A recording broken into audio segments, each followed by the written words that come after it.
नमस्कार, आप देख रहे हैं देश का सवाल। आपके साथ मैं हूं शुभ्रा सुमन। बात महाराष्ट्र की, बात एंटीलिया की, बात मनसुख हिरेन केस की। जी हां, मनसुख हिरेन की मौत की जांच अब एनआईए करने वाली है।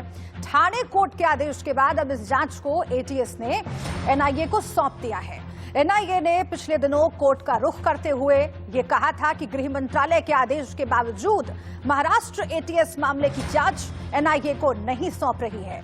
मुकेश अंबानी के घर एंटीलिया के बाहर मिली विस्फोटक से लदी स्कॉर्पियो कार के मालिक मनसुख हिरेन की मौत और विस्फोटक मामले की जांच एनआईए कर रही है, लेकिन महाराष्ट्र एटीएस ने भी जांच जारी रखी थी। वहीं दूसरी ओर इस मामले में आरोपी बुकी नरेश गौड़ और सिपाही विनायक शिंदे को अपनी कस्टडी में ले लिया। आज मेडिकल के बाद एनआईए की टीम दोनों को हिरासत में लेने के लिए ठाणे पहुंची। अब एनआईए मनसुख मर्डर केस के इन आरोपियों से पूछताछ करेगी। बहुत महत्वपूर्ण ये पूछताछ रहने वाली है। एंटीलिया के बाहर विस्फोटक रखने के मामले में एनआईए ने यूएपीए लगा दिया है। एनआईए ने यूएपीए की धारा 16 और 18 लगाई है। इस मामले में यूएपीए के तहत कार्रवाई होने के बाद अब मुख्य आरोपी सचिन वाजे की मुश्किलें और बढ़ सकती हैं महाराष्ट्र सरकार की मुश्किलें भी। सचिन वाजे एक ऐसा नाम फिलहाल जो कई सारी सुर्खियों में घिरा है। जो पूरा मामला सचिन वाजे की एक अरेस्ट से शुरू हुआ, उस पर लगातार बीजेपी नेता किरीट सोमैया ने न सिर्फ तथ्य रखे बल्कि कई और नामों को भी शामिल किया। सर, फिलहाल आप अभी ईडी के दफ्तर से आ रहे हैं, क्या जानकारियां वहां पर शेयर? अभी मेरे ईडी मुंबई ऑफिसर से मुलाकात हुई। 1000 करोड़ से ज्यादा रुपए का एक्सटॉर्शन हुआ है और उसमें अलग अलग घोटाले हैं। साथ में अनिल देशमुख, अनिल परब और पुलिस कमिश्नर परमवीर सिंह भी शामिल है। मुझे विश्वास है कि 1-2 दिन में ईडी इसकी जांच शुरू करेगा।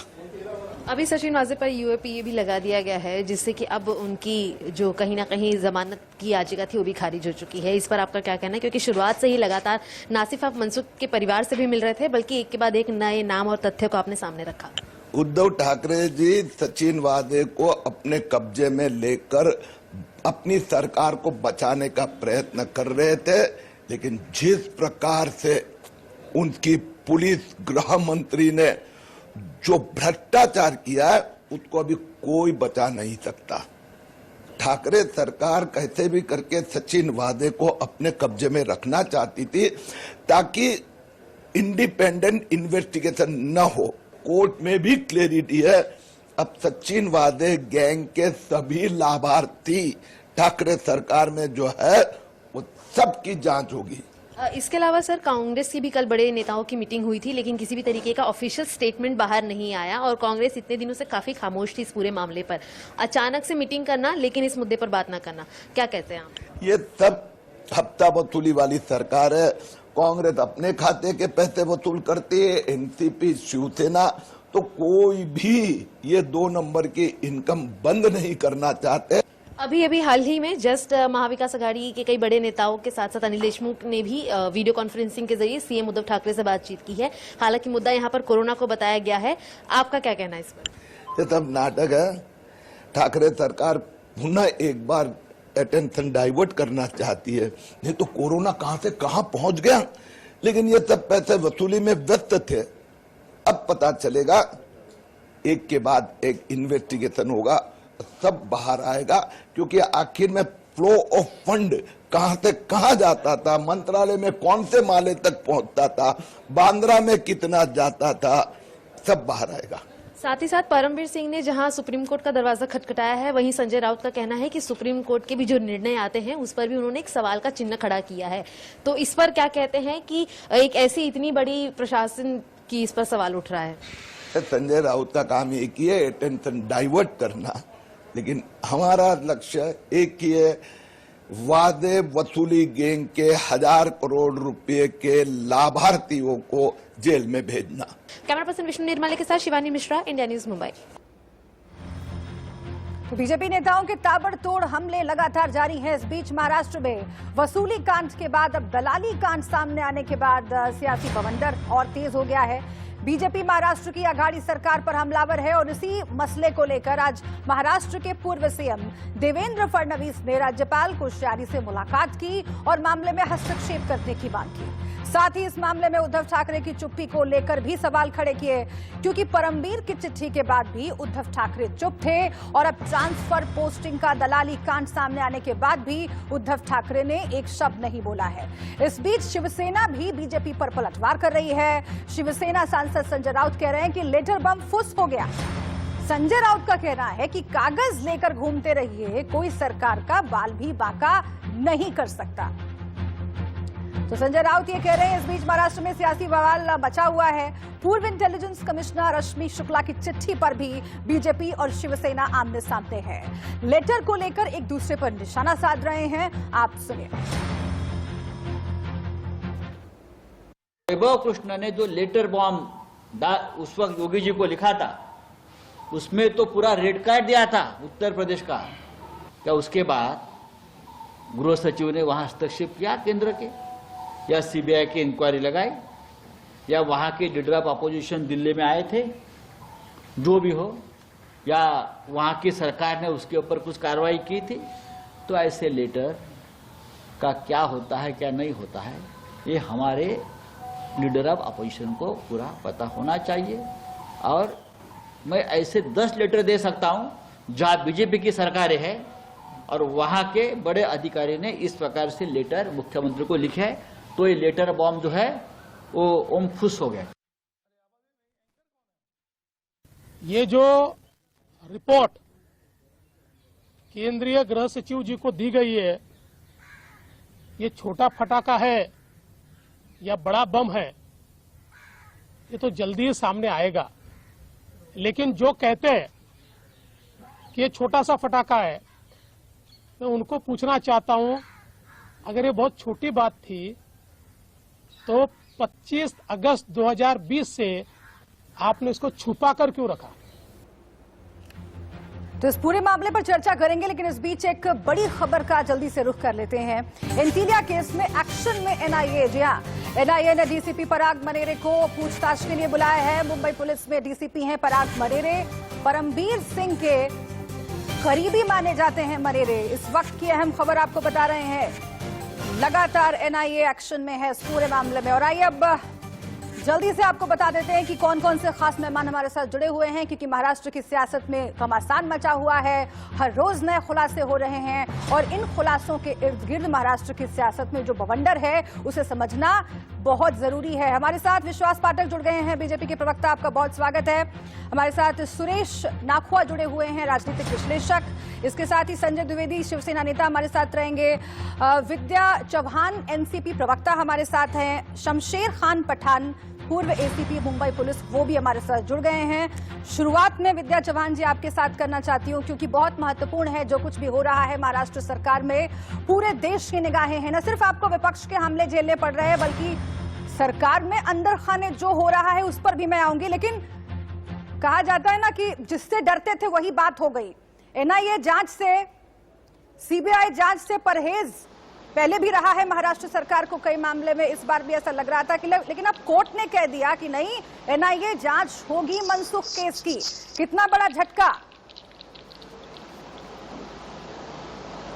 देखिए, हम लोगों को कोई झटका पटका बैठता नहीं। मीडिया कितना भी बवाल मचाए, भाजपा कितना भी झूठे प्लान रचाए, प्लान गेम है भाजपा का, हमें कोई झटका इसलिए नहीं बैठता क्योंकि एनआईए की जांच ही की ये पहली जांच नहीं है। आपको मैं जानकारी देना चाहती हूँ कि एनआईए की जांच पहली नहीं है। जब भीमा कोरेगांव और एल्गार परिषद हुआ था, उसके बाद जब भी हम लोग ये हमारी महाराष्ट्र पुलिस जिस नतीजे पे पहुंची थी, तभी फडणवीस मुख्यमंत्री थे और उनको जब पता चला कि जो उधर करने वाले एक बोटे और भिड़े गुरुजी को पकड़ा जाएगा और वो दोनों भाजपा और आरएसएस के हैं, तो इसलिए उन्होंने तभी भी एनआईए की जांच लगाई थी। तो ये आज नया नहीं है। तो आज भी मैं आपको कहना चाहती हूँ कि ये जो पहले का मामला अब याद करवा रही है विद्या जी, पहले का मामला अब याद करवा रही है, लेकिन जब एनआईए कोर्ट गई तो उसने यही कहा कि भाई एटीएस तो हमें टेक ओवर करने ही नहीं दे रही है। सुनिए ना, एटीएस तो हमें टेक ओवर करने ही नहीं दे रही है। जबकि तो गृह बोलने ही मंत्रालय नहीं की ओर देती से है। कह दिया गया उसके बावजूद आप तो हमें बोलने ही जांच नहीं की देती कमान है। नहीं दी जा आप रही तो है, ऐसे है इसीलिए ना, मैंने आपसे सवाल आप तो- पूछा।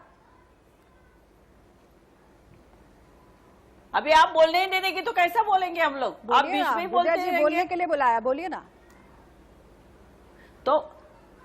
तो मैं आपको वही बताना चाहती हूँ, एनआईए की जांच या ईडी की जांच हमारे लिए नई नहीं है। और जो बार बार हमारे सीएम के ऊपर, हमारे महाआघाड़ी के ऊपर, हमारे कांग्रेस के ऊपर, अनिल देशमुख के ऊपर इल्जाम लगा रहे हैं आप, तो इसके पहले आपने सोचना चाहिए कि ये मैटर कोर्ट में गया है। सर्वोच्च न्यायालय ने ये कहा है कि हाईकोर्ट में क्यों नहीं गया, तो हाईकोर्ट में आया है तो हाईकोर्ट उसकी जांच करेगा और उसके बाद हम लोग कुछ कहेंगे। लेकिन उसके पहले ही आप अगर ये शब्द बोलेंगे और यहाँ के जो आप मैंने सुना हफ्ता वसूली कर रहे हैं, ये कांड हो रहा है, घमासान मचाया है, ऐसा कुछ भी नहीं है। पिछले ऐसा कुछ 15 भी नहीं साल है। से हम हमारे जल्दी तीनों से, पार्टियों की सरकार एकदम संजय अच्छी द्विवेदी तरह का रुख कर लेते हैं। से अच्छी तरह से संजय चल द्विवेदी रही का है। जल्दी से और रुख कर ये लेते हैं, उसके बाद भाजपा में सह जवाब नहीं देने का सकता, मौका विश्वास जी इसलिए आपको कुंभार दूंगी, क्योंकि रखे। कह रहे हैं बीजेपी के प्रवक्ता लगातार कह रहे हैं, या विद्या जी भी कह रही हैं कि भाई पहले से ही निष्कर्ष क्यों निकाल रहे हैं आप लोग। अब माफ कीजिए, एनसीपी के प्रवक्ता लगातार ये कह रहे हैं। मैं विश्वास जी आपके पास आऊंगी, लेकिन उससे पहले शिवसेना नेता संजय द्विवेदी के पास मैं जाना चाहती हूं, क्योंकि संजय राउत का एक इंटरव्यू हमने भी सुनवाया है। बहुत इंटरेस्टिंग बातें वो बोल रहे हैं। उन्होंने ये भी कहा है कि चिट्ठी की आप बात करते हैं, चिट्ठी तो फुस हो गया। और देखिए, अगर संजय राउत ये कह रहे हैं कि हमारे पास कई ऐसी चिट्ठियां हैं, 10 राज्यों में ऐसी चिट्ठियां मैं दिखा दूंगा जहां पर बीजेपी की सरकार है और जो अधिकारी हैं वो चिट्ठी लिख रहे हैं। आप यहां पर इस मंच से करीब 3-4 नाम बस गिनवा दीजिए, कौन कौन से स्टेट ऐसे हैं जहां पर चिट्ठी लिखी जा रही है, गृह मंत्री को निशाने पर लिया जा रहा है और पुलिस अधिकारी और सरकार के बीच में इस तरह की तनातनी बनी हुई है। गिनवा दीजिए आज इस मंच से। सुमन जी, सबसे पहले पूर्व गवर्नर जो हमारे थे, उन्होंने रघुराम राजन जी, उन्होंने अर्थव्यवस्था को लेकर माननीय प्रधानमंत्री को चिट्ठी लिखी थी और पूरे मीडिया में भी कहा था और बहुत कुछ कहा था, ये आप समझ लीजिए। पता नहीं क्यों इस्तीफा नहीं दिया माननीय मोदी जी ने, ये मैं नहीं जानता हूँ। इसके बाद एक आईपीएस है संजीव दुबे जी, उन्होंने गुजरात में चिट्ठी लिखी थी। इसके उत्तर प्रदेश में, हाँ, गुजरात चिट्ठी लिखी थी। इसके बाद उत्तर प्रदेश में एक आईपीएस ने फिर चिट्ठी लिखी है, उसमें उसने ट्रांसफर पोस्टिंग देकर सब कुछ उसने कहा है। इसके बाद 8 लोगों की हत्या हो जाती है जिस राज्य में पुलिस वालों की, कितनी शर्मनाक घटना है। उसमें 99 पुलिस वाले हमारे से इसकी तुलना कर रहे हैं और कह रहे हैं कि चूंकि वहां पर कुछ आगे बात नहीं बढ़ी, इसलिए इसको भी भूल जाते हैं। इसीलिए मान लिया जाए कि लेटर फॉर्म फुस हो गया है। क्वेश्चन पूछा था ना कि मुझे नाम गिनवा दीजिए, मैं नाम गिनवा रहा हूँ। मैं अपनी बात कहने जा रहा हूँ ना, मैं आपकी बात थोड़ा ना कहूंगा। मैं ये कहने जा रहा हूँ कि जो महाराष्ट्र में सरकार चल रही है, शिवसेना कांग्रेस और एनसीपी की बिल्कुल मजबूत गठबंधन है। ये 15 साल चलेगा, 5 साल के बाद छोड़ दीजिए आप। देवेंद्र फडणवीस एक दिन के मुख्यमंत्री बने थे, अगर उन्होंने अकलमंदी की होती तो आज वो 2.5 साल के लिए मुख्यमंत्री बन जाते, लेकिन अब वो सपना उनका पूरा नहीं हो पाएगा। 15 साल तक सरकार, ये 20 साल सरकार चलेगी। माननीय प्रधानमंत्री ने आंदोलन जीवी होने को मना किया था, आज आंदोलन जीवी क्यों फडणवीस जी हो रहे हैं?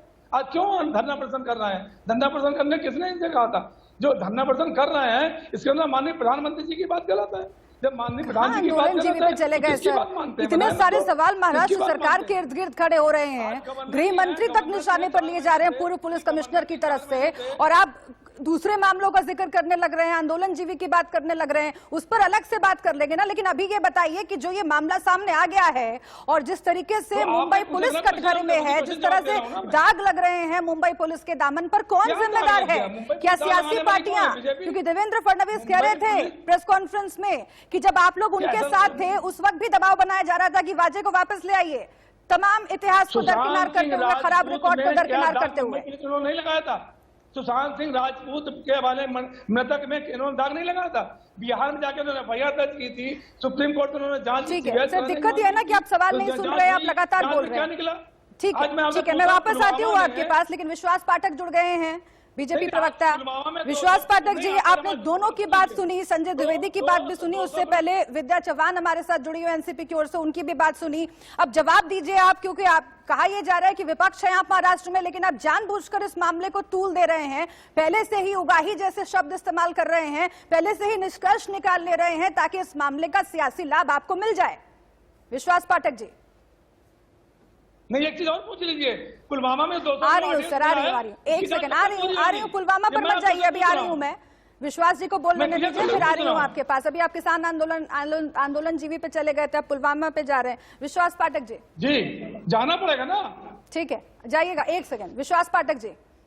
नहीं, देखिए सवाल ऐसा है, सचिन वाजे को 17 साल जो सस्पेंड था उसको मुख्यमंत्री उद्धव ठाकरे ने क्यों लाया, और लाने के बाद में उसको प्राइम पोस्टिंग क्यों दी? एंटीलिया का कांड किसने किया? 100 करोड़ पर प्रति माह का टारगेट किसको दिया गया और किसने उसको स्वीकार किया गया था? ये विषय है। मुख्यमंत्री उद्धव ठाकरे ने अपना ओएसडी करके उसको पुलिस कमिश्नर के ऑफिस में बिठा दिया और उसका काम केवल 100 करोड़ का था। उसके बाद में रश्मि शुक्ला या जो हमारे सुबोध जायसवाल है, उनका जो रेपुटेशन एकदम इम्पेकेबल है, उन्होंने जब 25 अगस्त 2020 से लेकर अभी तक ये सरकार ने उसके ऊपर एक्शन क्यों नहीं लिया? मुख्यमंत्री के बाद वो रिपोर्ट जाने के बाद में अपेक्षित था। उन्होंने उसको गृह मंत्री बना दिया, गृह मंत्री के ऊपर इल्जाम लगे हुए उसी को उन्होंने जज बना दिया। विषय वो है, इसलिए परमवीर का जो विषय है वो टेक्निकल ग्राउंड है। सुप्रीम कोर्ट को आर्टिकल 32 के तहत या हाईकोर्ट को 226 के तहत अधिकार है। शायद उन्होंने सुप्रीम कोर्ट में कंक्लूसिव और स्पीडी रिकवरी मिले, इसलिए सुप्रीम कोर्ट गए। तो एक जुडिशियल प्रोसीजर का मामला है, कल हाईकोर्ट में विषय आने वाला है और हाईकोर्ट में विषय ये आने वाला है कि इनका जो तबादला किया है 2 साल के पहले किया है। सुप्रीम कोर्ट के ऐसे अनेक जजमेंट है जिस जजमेंट के माध्यम से 2 साल के पहले आप तबादला नहीं कर सकते हो। इन्होंने तबादला इसलिए किया ताकि क्योंकि परमवीर अगर वो पोस्ट पे रहता है तो अनिल देशमुख अटचट्टे में आएगा, प्रॉब्लम में आएगा, और अनिल देशमुख अगर मुंह खोलेगा तो शरद पवार उद्धव ठाकरे तक उसकी तार जाएगी। इसलिए इन्होंने इस प्रकार का ये काम किया है। एक दूसरे का गौरव चाहिए।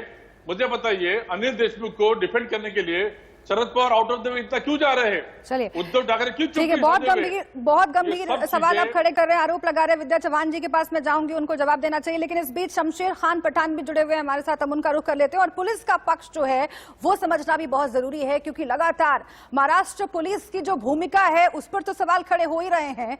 छवि जो दागदार हो रही है उस पर पूरे देश में चर्चा हो रही है, लेकिन एक सवाल ये भी खड़ा हो रहा है कि आखिर कब से ये सब चल रहा है, कहां तक इसके तार जुड़े हुए हैं। अगर यूएपीए लगाया गया है सचिन वाजे के ऊपर, तो इसका क्या आगे असर पड़ सकता है? शमशेर खान पठान साहब, आखिर यहां तक नौबत कैसे आ गई? मुंबई के पूर्व पुलिस कमिश्नर, उनका नाम अब सामने आ गया है, उनकी चिट्ठी सामने आ रही है। सचिन वाजे पर यूएपीए लग गया है, एनआईए की जांच भी इसमें शामिल हो गई है। ये तमाम बातें किस तरफ जा रही हैं और महाराष्ट्र पुलिस के लिए, उसकी छवि के लिए कितनी खराब ये घड़ी है?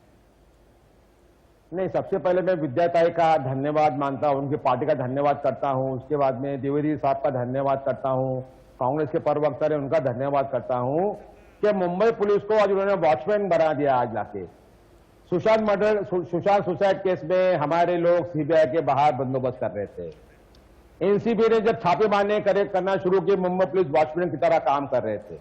इस तरह से अभी भी एनआईए ने जांच ले ली, अभी हम वॉचमैन गिरी करेंगे एनआईए ऑफिस के दफ्तर के बाहर। मुंबई पुलिस नंबर 2 पे था, लेकिन उस हुकूमत ने उसको एक वॉचमैन, एक चपरासी बना के छोड़ा। ये हालात इन लोगों ने किया है, जिसका दुख हम तमाम मुंबई के बोलने दीजिए। आपके बीच में बोला नहीं, मैं आपके बीच में बोला नहीं, फिर बहुत बोलने दूंगा नहीं आपको, मैं बोलने दूंगा नहीं आपको मैं। सुनिए, आपने मुंबई पुलिस को बना के रखा है वॉचमैन और चपरासी बना के रखा है, छवि खराब की। दूसरी बात, madam please Subhra ji let me continue. उसके बाद में जहां पर यूएपीए जो लगाया गया है वो यूएपीए गलत तरीके से लगाया गया है। यहां पर लगना चाहिए था एमसीओसीओ। ये सिंडिकेट है, जिस सिंडिकेट ने एक्सप्लोजिव वैन रखा, जिस सिंडिकेट ने मनसुख हिरेन का मर्डर किया, उसकी बॉडी डिस्पोज की, जो कांस्टेबल जो सचिन वाजे के पुराने लोग थे उनको लाया गया, और ये परमवीर सिंह इसका सूत्रधार है।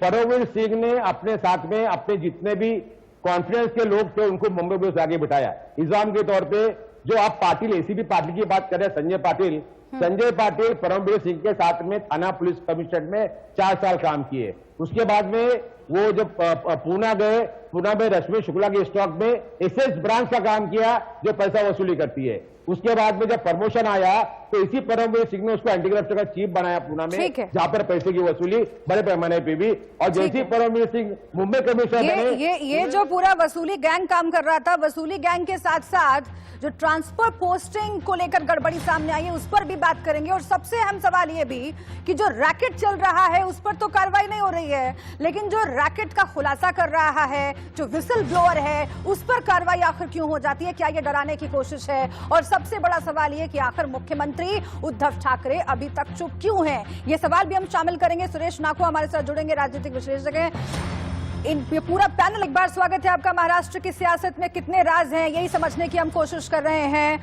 अब ये पूरा मामला किस तरफ बढ़ रहा है और क्या उद्धव सरकार पर जो खतरा है वो मंडरा रहा है, वो बढ़ता चला जा रहा है? क्योंकि मनसुख मामले की जांच भी अब एनआईए करने वाली है कोर्ट के फैसले के बाद। ये एक बड़ा झटका सरकार के लिए माना जा रहा है। आइए हम फिर से एक बार अपने पैनल का रुख कर लेते हैं। सभी खास मेहमान हमारे साथ जुड़े हुए हैं, लेकिन इस हिस्से की शुरुआत में सुरेश नाखवा जी आपके साथ करना चाहती हूँ। आपका ओपनिंग कमेंट दीजिए। लेकिन अब तक जो चर्चा हुई है, जरा मैं एक सवाल आपके सामने रख देती हूँ, क्योंकि सभी पार्टियां अपना अपना पक्ष रख रही हैं। अब सवाल यह है जनता के जहन में कि आखिर ये पूरा रैकेट जिसकी बात हो रही है कब से चल रहा था? क्या जो भी सरकार महाराष्ट्र में होती है उसकी इन्वॉल्वमेंट इस रैकेट में होती है? और आखिर इस तरह के कितने सचिनबाजे होंगे, कितने अधिकारी होंगे जो इनकाउंटर स्पेशलिस्ट बनते बनते क्रिमिनल बन जाते हैं, संरक्षण सरकारों का मिलता है और आखिरकार इस तरह की घटना सामने आती है? पूरा देश देख रहा है आज महाराष्ट्र की तरफ। हेलो जी सुरेश जी।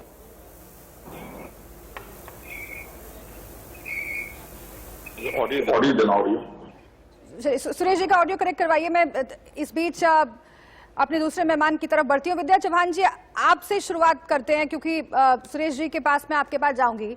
जहां पर हमने छोड़ा था, कई सवाल खड़े हो रहे हैं और सबसे अहम सवाल इस वक्त यह है कि उद्धव ठाकरे चुप क्यों हैं?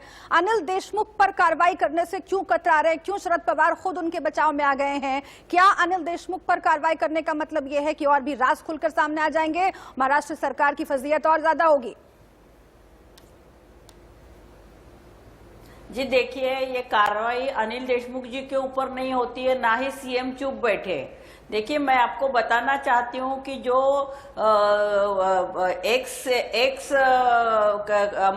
इन्होंने पत्र लिखा था परमवीर सिंह ने, वो पत्र जो उनके ईमेल से नहीं आया था, ना ही उनके सिग्नेचर थी, ये भाजपा ने लिखा हुआ लेटर था। और ये सब भाजपा करती है क्योंकि महाराष्ट्र सरकार को बदनाम करना एक ही काम इनका है और कोई काम नहीं है। तो इस तरह से मुंबई पुलिस जो है वो स्कॉटलैंड यार्ड की तरह अच्छी पुलिस है, उनका नाम है, उनका नाम बार बार खराब करने का काम क्यों किया जा रहा है? तो अर्नब गोस्वामी को जो पुलिस ने, छोटे मोटे पुलिस वालों ने जो अरेस्ट किया था, वो अर्नब गोस्वामी 8 दिन जेल में बैठा, फिर डायरेक्ट सुप्रीम कोर्ट से जामीन लेके वो छूटने के बाद डायरेक्ट दिल्ली में बैठ गया और दिल्ली में उसने हड़कंप मचाई कि मेरे जैसे लोगों को अरेस्ट होता है यानी क्या। तो फिर इसी वजह से मुंबई पुलिस को बार बार बदनाम करने का काम होता है। इसकी दो बहुत अहम सवाल आपने खड़े किए, वो लेकर मैं विश्वास पाठक जी के पास जाती हूँ। 2 अहम सवाल खड़े किए आपने विश्वास पाठक जी। पहला आरोप यह है कि बार बार मुंबई पुलिस की जो छवि है उसको खराब करने की कोशिश बीजेपी कर रही है। तो सुशांत मामले का जिक्र भी विद्या जी करना चाहती हैं। और दूसरा ये कि जो चिट्ठी लिखी गई परमवीर सिंह की तरफ से, बीजेपी ने लिखवाई क्या चिट्ठी? तो अनिल देशमुख परेशान क्यों थे? उन्होंने ट्वीट क्यों किया? शरद पवार ने एक बचपना वाली बात की, कहा कि उसके ऊपर सिग्नेचर नहीं है, सीएम ने किया सिग्नेचर नहीं है, फिर उसके ऊपर रिएक्ट क्यों कर रहे थे? 2 बार उन्होंने प्रेस कॉन्फ्रेंस क्यों दी? प्रेस कॉन्फ्रेंस लेने के बाद में परमवीर ने जब सिग्नेचर करके दिया, वो कोर्ट में गए, उसके बाद मामला शांत हो गया। इसलिए इस प्रकार की बचपना बातें नहीं करनी चाहिए। परमवीर ने जो कहा है वो बहुत इंपॉर्टेंट बात है। 100 करोड़ का इनका हर महीने का कलेक्शन था, तो कलेक्शन के लिए उन्होंने उनको कैलकुलेशन दिया, वजह को कलेक्शन एजेंट बनाया, मुख्यमंत्री ने उनको 16 साल जो सस्पेंड थे उनको ड्यूटी पे लाया। इसलिए ये बहुत बड़ी ऐसी चेन है। फडणवीस सरकार ने चालू किए, कलेक्शन का काम फडणवीस सरकार करती थी। हमारे ऊपर गलत इल्जाम मत लगाइए, झूठ मत बोलिए। प्रेस कॉन्फ्रेंस ले रहे हैं। आर पाटिल साहब जो हमारे गृह मंत्री थे, उन्होंने डांस बार बंद करवाए थे। फडणवीस सरकार ने डांस बार चालू किए और पुलिस को बदनाम करने का काम भी फडणवीस सरकार कर रही है। सभागृह ने देवेंद्र फडणवीस ने पुलिस के लिए जो भाषा का इस्तेमाल किया वो एकदम गलत किया है। ये लोग बचने वाले नहीं है। ठीक है, ठीक है, वक्त जरा सा कम है। मैं जल्दी से जो सवाल बीजेपी की ओर से खड़ा किया गया है उसका जवाब शिवसेना नेता संजय द्विवेदी से मैं ले लेती हूँ। संजय द्विवेदी, सबसे बड़ा सवाल, बहुत छोटा सवाल लफ्जों में आपको लगेगा, लेकिन इसके मायने बहुत बड़े हैं। उद्धव ठाकरे चुप क्यों हैं? उद्धव ठाकरे ने अब तक एक लफ्ज क्यों नहीं बोला इस पूरे मामले में? इंटीलिया केस हो गया तब भी चुप रहे, मनसुख हिरेन की मौत हो गई तब भी चुप रहे। माननीय मुख्यमंत्री जी ने पहले दिन बोल दिया था इस केस में जो इन्वॉल्व होगा सबको कड़ी से कड़ी सजा मिलेगी। मैं दूसरी बात कहता हूं, क्योंकि बाकी राज्यों में भाजपा जो है सब विधायक तोड़ लेती है, यहाँ विधायक तोड़ नहीं पा रही महाराष्ट्र में, इसलिए उसके पेट में दर्द ज्यादा होगा, इसलिए सोच रहे इस्तीफा देते हैं। इस्तीफा नहीं होगा, सरकार चलेगी। मैं फिर आपसे कह रहा हूँ, हम तीनों पार्टियां मिलकर सरकार चला रही हैं और मौजूदा सरकार चला रही है। सरकार का सवाल तो मैंने आपसे संजय जी पूछा ही नहीं था, आप खुद ही सफाई देने लग गए। मैंने तो पूछा ही नहीं था कि महाराष्ट्र सरकार टिक रही है कि जा रही है, खुद ही आप बोलने लगे। कोरोना से लड़ते रहेंगे, हम कोरोना से लड़ते रहेंगे, विकास करते रहेंगे और 5 रुपए थाली खिलाते रहेंगे, और ये हमें ऐसे ही लड़ते रहें, ऐसे ही चिल्लाते रहें। चिल्लाने तो मुख्यमंत्री की तरफ से वही जो आप बोल रहे हैं, मुख्यमंत्री ने कह दिया कि सजा होगी दोषियों को, बस उतना ही, हमारा बस उसी से जनता संतुष्ट हो जाए, उसी से विपक्ष संतुष्ट हो जाए, आप ये कहना चाहते हैं। ठीक है, शमशेर खान पठान साहब के पास मैं जाती हूँ। शमशेर खान पठान साहब, अब सवाल ये भी खड़ा हो रहा है कि न सिर्फ ये वसूली रैकेट की बात बार बार बीजेपी कर रही है, बल्कि ट्रांसफर पोस्टिंग में जो धांधली हो रही थी वो भी अब सामने आ रहा है। और उससे भी गंभीर बात थी, रश्मि शुक्ला की चिट्ठी की बात हो रही है। गंभीर बात सबसे ज्यादा ये है कि जो विसिल ब्लोअर बन रहा था, जो इन मामलों को उठाने की कोशिश कर रहा था, उसे ही डराया जा रहा था, उस पर ही कार्रवाई की जा रही थी। देवेंद्र फडणवीस कह रहे कि आपने रैकेट पर कोई कार्रवाई नहीं की, लेकिन जो रैकेट को सामने लाने की कोशिश कर रहा है आपने उसको डराकर कार्रवाई करके चुप करा दिया। आपको लगता है कि ऐसा हो रहा है, और अगर ये हो रहा है कितना खतरनाक है किसी राज्य की पुलिस के लिए? नहीं, देखिए, पहले तो मैं कहता हूं कि परमवीर सिंह की चिट्ठी बकवास और रश्मि शुक्ला की चिट्ठी भी बकवास है। हम पढ़े, उसका स्टडी किया है। एक बात समझिए शुभ्रा जी, जितने ट्रांसफर जो होते हैं सब ट्रांसफर हो गृह मंत्रालय से होते हैं, कमिश्नर का हो, डीआईजी का हो, एसपी का हो, या किसी, वो वही से ट्रांसफर सब पूरे होते हैं। उसमें मतलब आप बोल के पॉलिटिकल कनेक्शन से ट्रांसफर होते हैं, तो उसकी इंक्वायरी करना बेवकूफी है। दूसरी बात, परमवीर की चिट्ठी के बारे में कहता हूं, परमवीर सिंह ने ये चिट्ठी कब लिखी ट्रांसफर के बाद में?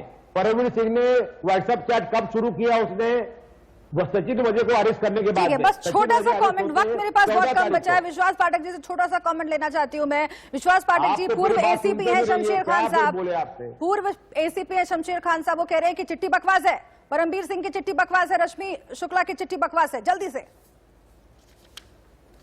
हाई कोर्ट में मामला जा रहा है, सुप्रीम कोर्ट में मामला जा रहा है, एक रिटायर्ड पुलिस ऑफिसर के मुंह से शब्द शुभा नहीं देते हैं। मामला ले आते रहिए, कुछ नहीं होना इसके अंदर, कुछ नहीं होना इसके अंदर, मामला ले आते रहिए बस। आपने सुबोध जायसवाल का दुख है कि ये गवर्नमेंट आपने इंक्वायरी शुरू नहीं की। इंक्वायरी शुरू कीजिए, वक्त की पाबंदी है, वक्त की पाबंदी है। बहुत शुक्रिया आप सभी का इस चर्चा में शामिल होने के लिए। चर्चा चलती रहेगी और महाराष्ट्र की सियासत में जो रण है वो भी लगातार चल रहा है, रोज नए खुलासे हो रहे हैं। इंडिया न्यूज सबसे पहले आपके सामने रख रहा है, लेकिन महाराष्ट्र की सरकार पर इसका क्या असर पड़ेगा? उद्धव सरकार चुप क्यों है, ये सबसे बड़ा सवाल बना हुआ है। यहाँ पर डिबेट का मंथ कर रहे हैं, लेकिन इंडिया न्यूज पर तमाम अहम खबरें जारी हैं। आप बने रहिए हमारे साथ।